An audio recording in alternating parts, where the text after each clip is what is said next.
Okay students, welcome to SP smart. बच्चे, last class में हमने डेसिमल का कैलकुलेशंस देखा था। आज हम लोग मोल कंसेप्ट का बेसिक आइडिया देखेंगे। एक्चुअली में जो मोल कंसेप्ट है ये हमें डिटेल में 11th क्लास में फर्स्ट चैप्टर में पढ़ना है। लेकिन थोड़ा सा आइडिया हम लोग अभी ले लेते हैं ब्रिज कोर्स में, जो कि कुछ बच्चे 9th और 10th में पढ़ के आते हैं, इसलिए हम लोग थोड़ा सा रिवाइज कर लेते हैं जिससे हमें 11th क्लास में से पढ़ना आसान हो जाएगा। तो एक्चुअली में मोल क्या होता है? मोल जो है अमाउंट ऑफ सब्सटेंस को रिप्रेजेंट करते हैं। जैसे कोई भी सब्सटेंस बहुत ज्यादा है तो उसको रिप्रेजेंट करने के लिए मोल यूज करते हैं। फॉर एग्जाम्पल, अगर आप फ्रूट्स खरीदने जाते हो, जैसे फॉर एग्जाम्पल बनाना खरीदना है, आप दुकान वाले को बोलते हो 1 डजन बनाना दे दो। तो 1 डजन का मतलब वो क्या समझता है? इसे 12 बनाना देना। जैसे किसी को आपने बोले 1 डजन पेंसिल दे दो, क्या समझेगा दुकानदार, शॉपकीपर क्या समझेगा? 12 पेंसिल देना है। तो जैसे 1 डजन का मतलब 12 होता है, तो 12 छोटा नंबर। इसी तरह बहुत बड़े नंबर, उसकी वैल्यू मैं बता देता हूँ। इसकी वैल्यू होती है 6.022 इंटू 10⁻23 राउंड फिगर में। 10⁻23 मतलब 6.022 पे 20 जीरो और आएगा। कितना बड़ा नंबर है? अगर इतना बड़ा नंबर, इतना पार्टिकल्स, जैसे केमिस्ट्री में हम लोग इलेक्ट्रॉन, प्रोटॉन, एटम, मॉलिक्यूल्स पढ़ेंगे, बहुत छोटे छोटे पार्टिकल्स होते हैं।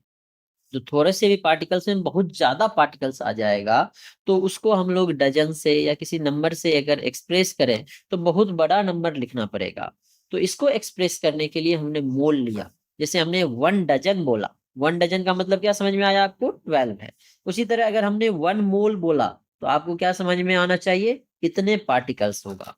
जैसे कोई बोला हमारे पास 1 मोल इलेक्ट्रॉन है, तो इतना इलेक्ट्रॉन होगा। 1 मोल जो है एटम्स है, इतना एटम्स होगा। तो इतने बड़े नंबर को रिप्रेजेंट करने के लिए हम लोग मोल का यूज करते हैं। ठीक है, तो मोल को हम लोग कैसे डिफाइन करेंगे? इसी के according, a mole is defined as the amount of substance that contains exactly अगर देखोगे तो 6.0221407 इंटू 10⁻23 एलिमेंट्री एंटिटीज, जिसमें कि इलेक्ट्रॉन, प्रोटॉन, एटम, मॉलिक्यूल सारे कुछ आ जाएंगे ऑफ द गिवन सब्सटेंस, उसे हम लोग बोलेंगे मोल। इसी को राउंड फिगर में हमने ये लिखा है, और इसी नंबर को, इसी को राउंड फिगर में हमने लिखा है 022। इसको छोड़ दिया क्योंकि ये देखो 5 से कम है, तो इसमें कोई चेंज नहीं आएगा। इंटू 10⁻23, इसे ही हम लोग बोलते हैं एवोगैड्रोज नंबर। एवोगैड्रोज नंबर, ठीक है। रिप्रेजेंट करते हैं इसे हम लोग कैपिटल NA, या कुछ लोग N0 से भी रिप्रेजेंट करते हैं, या सिंपली N से भी रिप्रेजेंट कर सकते हैं। ज्यादा फेमस जो है NA है। तो अगर हमारे पास इतना पार्टिकल्स है तो 1 मोल होगा। तो अब यहाँ से मोल का फॉर्मूला भी डेवलप हो जाएगा। जैसे हमने क्या बोला था, अगर 12 होगा तो उसे क्या बोलते हैं? 1 डजन। तो अगर आपके पास 60 है तो कितने डजन होंगे? 5 डजन। कैसे निकाला? 60/, 1 डजन में 12 होता है तो 5 डजन, ऐसे निकाला ना। उसी तरह अगर हमारे पास 1 मोल है तो कितना पार्टिकल होगा? 6.022 इंटू 10⁻23 पार्टिकल्स 1 मोल में। तो अगर हमारे पास पार्टिकल्स दिया हुआ है, जैसे हमारे पास 1 डजन में 12 होता है, तो 60 है तो 1 डजन से डिवाइड कर दिया, तो नंबर ऑफ डजन आ गया। उसी तरह अगर नंबर ऑफ मोल्स निकालना है, आपके पास पार्टिकल्स दिए हुए हैं, नंबर ऑफ पार्टिकल्स किसी चीज का दिया हुआ है, जैसे यहाँ पार्टिकल्स दिया हुआ था, 12 से डिवाइड कर दिए तो डजन आ गया। तो यहाँ पे अगर पार्टिकल्स दिया है तो 1 मोल में कितने होते हैं, इससे डिवाइड कर दोगे तो मोल आ जाएगा। 022 इंटू 10⁻23 मोल आ जाएगा। जैसे फॉर एग्जाम्पल एक क्वेश्चन लेते हैं हम लोग। क्वेश्चन लेते हैं, find the number of moles present in 24.088 particles of या मॉलिक्यूल्स ऑफ CO2। कितना CO2 है तो कितने मोल आएंगे? तो नंबर ऑफ, सॉरी इसमें 10⁻23 भी ले लेते हैं, नहीं तो बड़ा कम आ जाएगा। तो नंबर ऑफ मोल्स निकालने हैं। तो पार्टिकल्स हमें दिया हुआ है 24.088 इंटू 10⁻23, इसे डिवाइड कर दो, जो 1 मोल में होते हैं, तो ये मोल आ जाएगा। तो 23 10⁻23 10⁻23 से कैंसिल हो जाएगा, ये 4 बार में कैंसिल हो जाएगा, आंसर 4 मोल आ जाएंगे आपके। ठीक है। इसी तरह एक मोल सब्सटेंस का मास जो है, क्वेश्चन नहीं है, नेक्स्ट कंसेप्ट बताता हूँ मोल निकालने का। एक तो है अगर पार्टिकल्स दिया है आपके पास, पार्टिकल्स गिवन है, कितने पार्टिकल्स हैं, उसे अगर आप 6.022 इंटू 10⁻23 से डिवाइड कर दोगे तो क्या आ जाएगा, मोल। उसी तरह अगर आपको मास दिया हुआ है तो मास ऑफ 1 मोल सब्सटेंस जो है, एक मोल सब्सटेंस का मास जो है ये इक्वल होता है मोलर मास के। और मोलर मास क्या होता है, जो मॉलिक्यूलर मास है उसी को ग्राम में लिख दो। अभी के लिए हम लोग इतना समझेंगे। एक मोल सब्सटेंस का मास मोलर मास है।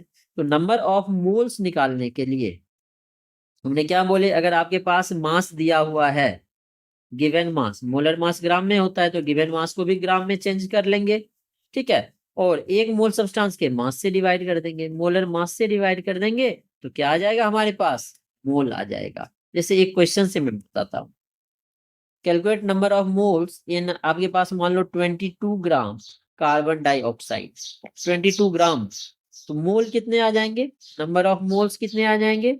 आपके पास मास कितना दिया हुआ है 22, CO2 का मोलर मास कितना होता है 44, कार्बन का 12 है, 2 ऑक्सीजन है, एक का 16, 16 इंटू 2 32 प्लस 12 44, तो 44 से डिवाइड कर दो, मोल आ जाएंगे 1/2 दैट इज 0.5 मोल, यही आंसर होगा।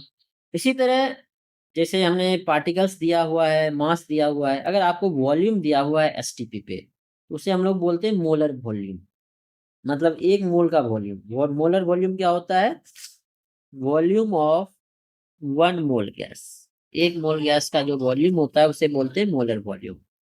एसटीपी, एसटीपी क्या होता है, स्टैंडर्ड टेम्परेचर प्रेशर, ठीक है। Pressure 1 atm, temperature 273 kelvin, 0 degree centigrade, उसे बोलते हैं हम लोग एसटीपी। तो एसटीपी पे जो मोलर वॉल्यूम है, मोलर वॉल्यूम का मतलब है वॉल्यूम ऑफ 1 मोल गैस, ये कितना होता है हमारे पास 22.4 लीटर। एसटीपी पे मोलर वॉल्यूम 22.4 लीटर होता है, मतलब एक मोल गैस का वॉल्यूम 22.4 लीटर है।